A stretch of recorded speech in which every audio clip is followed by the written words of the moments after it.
Umani ng matinding atensyon online ang naging pahayag ni Angel Locsin matapos niyang maglabas ng open letter kaugnay sa pag-amin ni Senator Robin Padilla tungkol sa kanyang kabataan.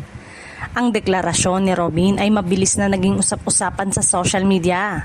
Sa kanyang opisyal na Facebook page nitong July 16, ibinahagi ni Angel na naalala niya ang mga panahong magkasama silang nagtatrabaho bilang magka-love team.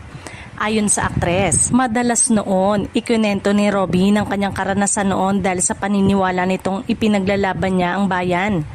Aniya, kahit paano ay natuwa siya sa pagiging tapat ng senador tungkol sa kanyang nakaraan. Sinabi rin ni Angel na nakita niyang muli ang dating Robin Padilla na kanyang nakilala noon. At least, honest ka ngayon kuya, saad ng aktres. Gayunman, hindi niya pinalampas ang mga pagkakataong itanong kung bakit nananahimik umano ang senador noong siya ay iniuugnay sa mga aligasyong hindi naman aniya totoo. Ayon kay Angel, nasaktan siya dahil alam umano ni Robin ang katotohanan ngunit hindi ito nagsalita para ipagtanggol siya. Idinagdag pa niyang nakikita raw niyang nakakasama at nakakausap ng senador ang ilan sa mga taong umano'y nagbibintang sa kanya noon, bagay na lalo niyang ikinadismaya. Hindi rin nagtapos doon ang kanyang mensahe.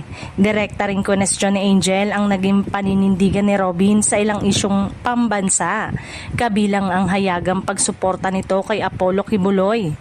Dahil dito ay mas lalo pang umigting ang diskusyon ng mga netizen tungkol sa kanilang palitan ng pananaw. Sa ngayon ay wala pang inilalabas na tugon si Senator Robin Padilla kaugnay sa naging pahayag ni Angel Locsin.